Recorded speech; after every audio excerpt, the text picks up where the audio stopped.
السلام علیکم ورحمۃ اللہ وبرکاتہ۔ الحمد للہ رب العالمین، اللہم صل وسلم علی عبدک ورسولک نبینا محمد وعلی آلہ واصحابہ اجمعین، اما بعد۔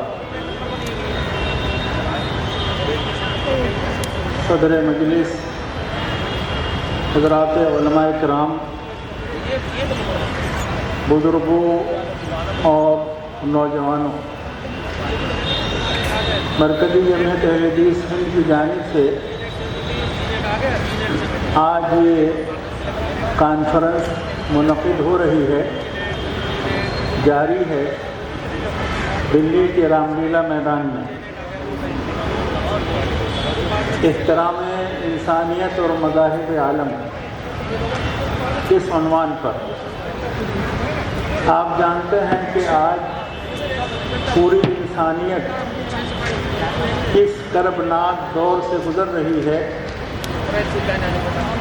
سکون اور شانتی یہ برباد ہو چکی ہے اور انسانیت اس کی تلاش کر رہی ہے۔ ایسے وقت میں مرکزی جمعیت اہل حدیث ہند کی جانب سے اس عنوان پر کانفرنس منعقد کرنا نہایت ہی اہم قدم ہے، اور یہ عنوان وقت کی ایک ضرورت ہے کہ ہم کتاب و سنت کی روشنی میں اسلام کا یہ پیغام جہاں تک پہنچ سکتا ہو پہنچائیں کہ اسلام امن و سلامتی کا دین ہے۔ اسلام نے ساری دنیا کے انسانوں کو ایک کنبہ قرار دیا ہے۔ اللہ رب العالمین نے قرآن مجید میں فرمایا، اعوذ باللہ من الشیطان الرجیم، یا ایھا الناس اتقوا ربکم الذی خلقکم من نفس واحدہ وخلق منها زوجها وبث منہما رجالا کثیرا ونساء۔ اے لوگو، ساری انسانیت کو خطاب ہے۔ اس آیت میں صرف مسلمانوں کو خطاب نہیں ہے بلکہ ساری انسانیت کو خطاب ہے بشمول مسلمان۔ اے لوگو، اپنے رب سے ڈرو جس نے تمہیں ایک انسان سے، ایک جان سے پیدا کیا ہے اور اسی سے اس کی بیوی کو پیدا کیا، پھر ان دونوں کے ملاپ سے اس دنیا کو مرد اور عورتوں سے بھر دیا۔ یہ آیت بتا رہی ہے کہ ساری انسانیت، دنیا میں بسنے والے تمام انسان ایک باپ اور ایک ماں کی اولاد ہیں۔ اس اعتبار سے ہر انسان ایک دوسرے کا بھائی ہے، ایک دوسرے کا اخی ہے، اور یہ اخوت اسلام نے اس کا اعلان کیا ہے۔ قرآن مجید اعلان کرتا ہے اس بات کا کہ اے لوگو، تم سب ایک ماں باپ کی اولاد ہو۔ تو دنیا میں بسنے والے انسان، ان کا تعلق کسی بھی مذہب سے ہو، کسی بھی دھرم سے ہو، وہ سب ایک دوسرے کے بھائی ہیں، اس ناطے کہ وہ ایک ماں باپ کی اولاد ہیں۔ اللہ رب العالمین نے فرمایا، یا ایھا الناس اعبدوا ربکم الذی خلقکم والذین من قبلکم لعلکم تتقون۔ اے لوگو، اپنے اس رب کی عبادت کرو جس نے تمہیں اور تم سے پہلے لوگوں کو پیدا کیا تاکہ تم اچھے انسان بن سکو۔ یہ آیت بھی ساری دنیا کے انسانوں کو خطاب کر رہی ہے اور انسانوں کو یہ بتا رہی ہے کہ اے لوگو، اس رب کی عبادت کرو جس نے تمہیں پیدا کیا ہے۔ اس اللہ کے آگے جھکو، اس کی توحید کے عقیدے کو تسلیم کرو جس نے تمہیں پیدا کیا ہے اور تم ایک ماں باپ کی اولاد ہو۔ تو ساری انسانیت کو رب العالمین کی عبادت کا پیغام دیا جا رہا ہے۔ ساری انسانیت کو اللہ رب العالمین کی توحید کے عقیدے کو اختیار کرنے کا پیغام دیا جا رہا ہے۔ اللہ رب العالمین نے ارشاد فرمایا، وَالْجَارِ الْجُنُبِ وَالصَّاحِبِ بِالْجَنبِ وَابْنِ السَّبِيلِ۔ اللہ رب العالمین نے فرمایا کہ اللہ رب العالمین ہی کی عبادت کرو، اس کے ساتھ کسی کو شریک نہ ٹھہراؤ، اس کے ساتھ کسی کو ساجی نہ بناؤ، وہ اکیلا ہے، وہ واحد ہے، وہی اس کائنات کا اکیلا خالق اور مالک ہے، اسی کی عبادت کرو، اور والدین کے ساتھ اچھا برتاؤ کرو، حسن سلوک کرو، اور جو تمہارے قرابت دار ہیں ان سے حسن سلوک کرو، یتیموں کے ساتھ اچھا برتاؤ کرو، مسکینوں کے ساتھ بھلائی کرو، والجار ذی القربیٰ، جو تمہارے قرابت دار پڑوسی ہیں ان کے ساتھ اچھا سلوک کرو، والجار الجنب والصاحب بالجنب، اور جو غیر رشتہ دار پڑوسی ہیں ان کے ساتھ بھی حسن سلوک کرو، اور جو تمہارے ساتھ میں بیٹھا ہے، پڑوس میں ہے، اس کے ساتھ بھی تم حسن سلوک کرو۔ یہ آیت بلا تفریق مذہب اس آیت میں یہ پیغام دیا جا رہا ہے کہ ایک تو آپ کا وہ پڑوسی ہے جو آپ کا رشتہ دار ہے، اس کے ساتھ اچھا برتاؤ کریں، اس کو تکلیف نہ پہنچائیں، وہ آپ کو تکلیف نہ پہنچائے۔ اسی طرح دوسرا پیغام یہ ہے اس آیت میں کہ وہ پڑوسی جو تمہارے رشتہ دار نہیں ہیں، یہاں مذہب کی قید نہیں ہے، کوئی بھی ہو سکتا ہے، ہمارے پڑوس میں ایک غیر مسلم ہو سکتا ہے، ہمارے پڑوس میں ایک سکھ ہو سکتا ہے، ہمارے پڑوس میں ایک ہندو ہو سکتا ہے، عیسائی ہو سکتا ہے، بودھ ہو سکتا ہے، جین ہو سکتا ہے، کوئی بھی کسی بھی مذہب کا ہو، ہماری ذات سے اس کو تکلیف نہیں ہونی چاہیے۔ یہ اسلام کا پیغام ہے اور یہ بھائی چارے کا پیغام ہے۔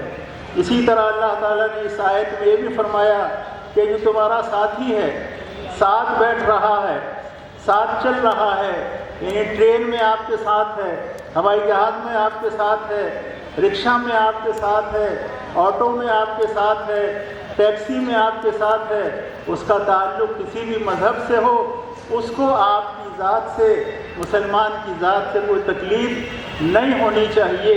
یہ اسلام کا پیغام اخوت ہے۔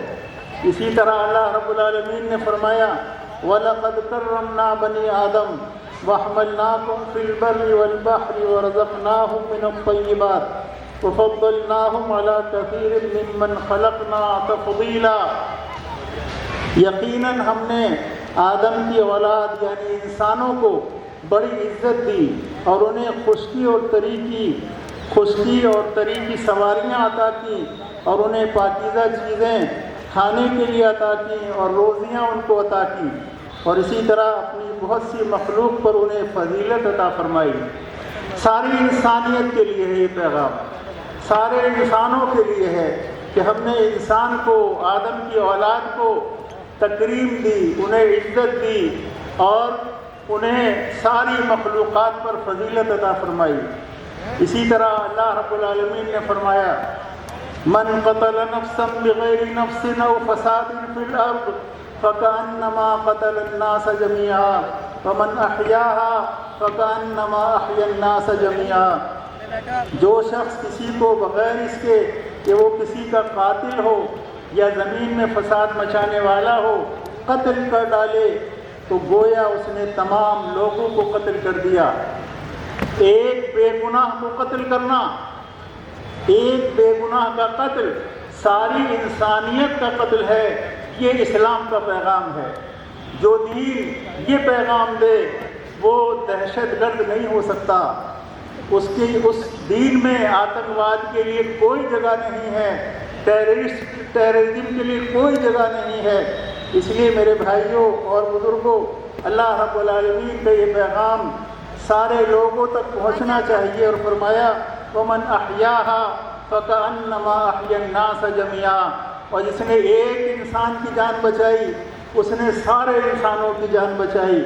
اسی طرح اللہ رب العالمین نے اور بھی اس تعلق سے احکام بیان کیے ہیں کہ تم زمین میں فساد مت پھیلاؤ، اصلاح کے بعد، درستگی کے بعد زمین میں کسی طرح کا فساد نہ پھیلاؤ۔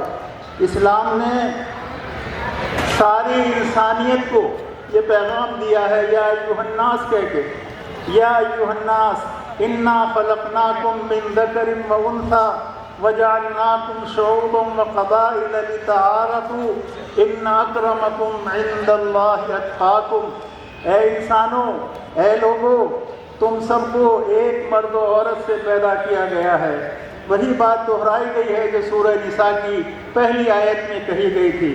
پھر تم کو قبیلوں میں تقسیم کیا گیا تاکہ تم ایک دوسرے کو پہچان سکو، لیکن اس بات کو یاد رکھو کہ اللہ تعالیٰ کے نزدیک باعزت وہ ہے جو اچھا انسان ہے، جو بااخلاق انسان ہے، جو باکردار انسان ہے، جو متقی اور پرہیزگار ہے۔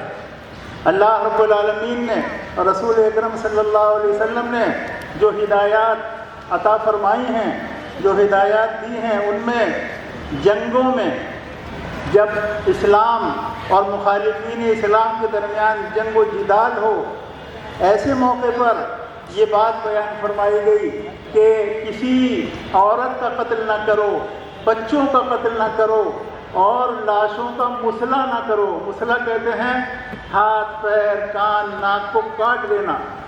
عربوں میں زمانہ جاہلیت میں یہ چیز تھی کہ وہ جب لڑتے تھے تو دشمن کی لاش کو ٹکڑے ٹکڑے کر دیا کرتے تھے۔ اسلام نے اس پر پابندی لگائی ہے، منع کیا ہے۔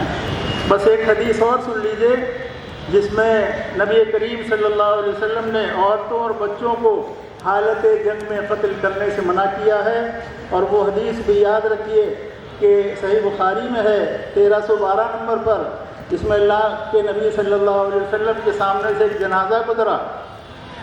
آپ صلی اللہ علیہ وسلم کھڑے ہو گئے، صحابہ کرام نے عرض کیا اللہ کے رسول یہ تو یہودی ہے، انہا جنازۃ یہودی فقال الیست نفسا۔ نبی کریم صلی اللہ علیہ وسلم نے فرمایا کیا یہ انسان نہیں ہے؟ تو میرے بھائیوں، اسلام نے انسانی اخوت کو باقی رکھا ہے اور انسانی اخوت کو فروغ دینے کی تعلیم دی ہے۔ اس لیے یہ پیغام اس کانفرنس کے ذریعے آپ اپنے بھائیوں تک اور دوسروں تک اور میڈیا کے پرسن سارے دنیا کے کونے کونے میں یہ پیغام پہنچائیں کہ اسلام امن و سلامتی کا دین ہے، اسلام بھائی چارے کا دین ہے، اسلام انسانیت کی خدمت کرنے والا دین ہے، اسلام انسانیت کے اندر اخوت اور احترام کو باقی رکھنے والا دین ہے۔ رب العالمین سے دعا ہے کہ ہماری اس کانفرنس کو اللہ تعالیٰ کامیاب فرمائے اور اس کے پیغام کو دنیا کے کونے کونے تک پھیلائے، اور مرکزی جمعیت اہل حدیث ہند کے ذمہ داران خصوصاً امیر محترم شکریہ کے مستحق ہیں۔ اللہ تعالیٰ ان کو اور تمام ارکان کو جزائے خیر عطا فرمائے۔ وآخر دعوانا ان الحمد للہ رب العالمین۔